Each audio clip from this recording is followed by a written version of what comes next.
Hello, Disney friends. Hi, guys. Hey, how you doing? My name is Amanda. I am so excited to have you here. I'm so excited to be doing another Disney video.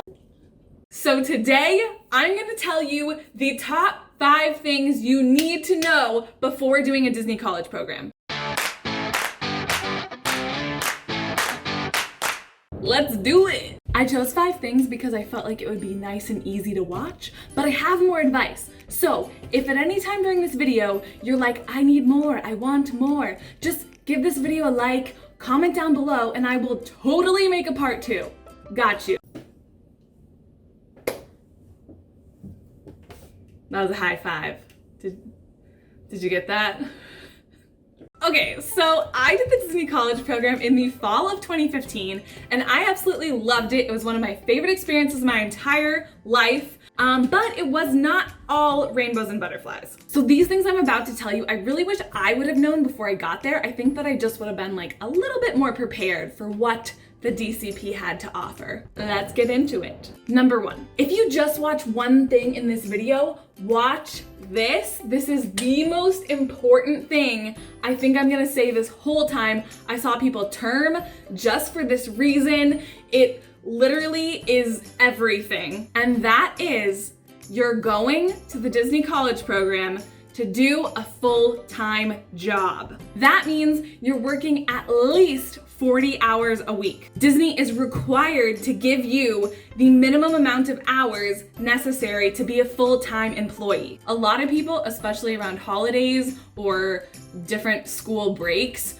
would get even more than 40 hours. Now, I know what you're saying, Amanda, we pick a job when we sign up. We know that we're going there to work. I know this seems simple, but I really think that while we're applying, we get so swept up in the excitement and just the fact that we've all been dreaming about this program for so long, we sort of push the work part of it towards the back of our head. And I think it's really beneficial to bring that job aspect a little bit forward before you get there. I think that when I got to the program, I was sort of hit with the workload and it stressed me out and I wasn't able to have fun quite as quickly. It seems like you're going there to just have a really fun, amazing time, and you're also going there to work. But really, what it feels like when you're there, you're going there to work and then also have a nice, awesome, fun time. Does that make sense? One of my roommates ended up terming, and I'm pretty sure that a big chunk of it was just that the workload was way more than she bargained for. And I think that she just couldn't emotionally handle all of it every day. It's still gonna be so fun. You're gonna get to do so many amazing things, but know that your main priority while you're there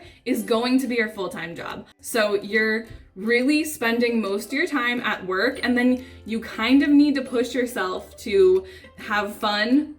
Number 2, you will have to make an effort to have fun. Now, this isn't difficult because everyone there is so excited to be there and wants to do all of the things. But because you're working so often, you're usually quite tired. So it's easy to just want to sit in your apartment and do nothing. So my advice is to set a goal for yourself, have it in your mind that no matter what, you're going to make an effort to do fun things. Sounds kind of ridiculous, but you kind of have to be in that mental space to really take advantage of the whole program. I believe that one of the reasons my time there was so awesome and fun was because even when I was tired, I really was like, no, I need to go to a park. I'm only gonna be here for a short amount of time. I am seeing these friends. I don't know what our paths are gonna be in the future. I need to hang out with them now. I'm tired, but you know what? I'm gonna go to a park anyway and just eat dinner there. I went to the parks with friends after work all the time. I went to the parks by myself. I went to Universal all the time with my roommates. I went on a cruise with one of my roommates. That was awesome. I recommend that to anyone. You guys can get 50% off or more through the hub. So check that out, dude. Disney cruises are awesome. I saw people who were just really trying to hustle and would spend their downtime just sitting in their apartments, which isn't bad. That's a fine way to do it too, but I don't think that they got as much of an experience out of the program. Number 3, don't judge your work before you try it. Now, this is something I really wish someone would have told me because I considered not accepting my role in the program because recreation, which is the role I had, was my last choice when applying. And it got worse when I got there because I got a location that I was like, what? No. It was the Contemporary Resort, which I love now. I ended up having so much fun and I loved my job. And oh my gosh, can you believe what would have happened if I just would have been like, no, not gonna like that job, and just like got out of there? Oh my gosh, I would have missed out on like the best experience of my life. What? Really, for me, it was mostly like I didn't know what the recreation role entailed, and I was like thinking it was these things that it wasn't, because there's not that much online about recreation. But even if there's tons of stuff online about your work, it's gonna be different for every person. It's gonna be different for every location. It's gonna be different every team that you work with. Don't be so focused on the exact work you're gonna be doing, because it's really about the magic that you're making and the people that you're making it with and your experience. And that's like super cheesy, but really, like, coming from the end side of it, that's what I remember, not exactly what I was doing in my work. I also think that the Disney recruiters have this like weird sixth sense about like knowing what the best role and place for people is, which is something I was very skeptical about, because I was like, how can they know me just from a few interviews and just from like not seeing me face to face? But honestly, with me, they hit the nail on the head, so I should have trusted them more. You should trust them too. Somehow they know where to put people. Also, give yourself like a few weeks to get settled into your job, because you need to get used to it. The people there need to get used to you. It's nerve-wracking when you're just trained and like have to do all the things like out in public. So your job's gonna get easier. You're gonna become more chummy with the people you work with. It's gonna be a lot easier to interact with guests. So give it time before you really like stamp a label on it. Okay, number 4. You will probably miss a semester of school. I see a lot of questions online like, how does school work with this? What is school with this? I don't understand the requirements. What?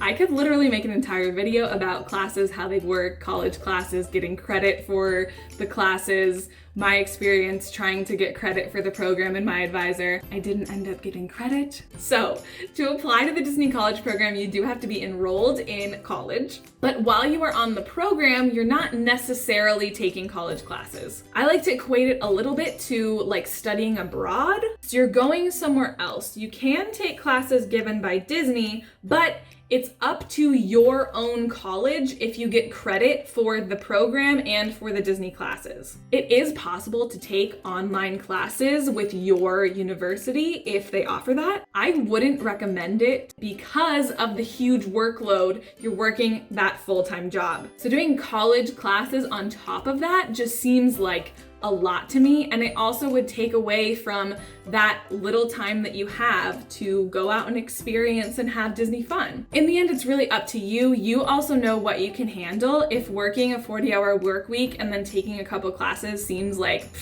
totally fine to you, go for it. I did take a Disney class while I was there, but it was a class that did not have any homework or tests. Was that like the lecture series or something of that nature? Something like that. I took the sustainability class. Honestly, I don't know if they still have that. I have not updated myself recently on the classes that they're offering now. That was really fun. It was a subject I was passionate about. I wanted to learn more, and the fact that I didn't have to do any work outside of it was awesome, and I really liked that I was learning more about Disney. But I did not get any college credit. I did the program between my junior and senior year of college. If you don't want to break up your studies with the program, you can do the program the semester after you graduate, and I had roommates who did that. The easiest way to do the program is just to basically take a semester off and work at Disney, and then you're having fun and you're doing Disney things, and that's that. Okay, last thing, you don't need to bring much. Subtitle: focus on bringing the essentials. Two main things here. You're going to be spending most of your time in your costume at work, and you're in a small room with 1 or 2 other people, so there isn't much room, and you don't need that many things. And you're going to buy stuff while you're there.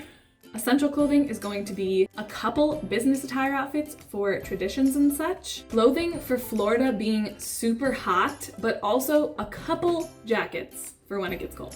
Don't bring anything you think you'll need for your costume. Just buy it when you get there, because you really don't know what you need until you have your location. If you have fully black or fully white shoes, sure, bring them, but you won't know which color you need, again, until you get your location. Bring things for the bathroom. I bought my bedding when I got there. Bring pool things, swimsuits, tennis shoes, Chaco type things that you can go to the parks in, not just cute shoes. And everyone talks about this, so I'm just gonna add this in here really quick. If you have a car, just bring it. I found a car super helpful. I drove it to work every day. I found people that did not have a car, sometimes asking me for rides. I was not at the mercy of the bus schedule. It literally took me like a third of the time to get to work as my roommate who took the bus. And I really value sleep, so I appreciated that.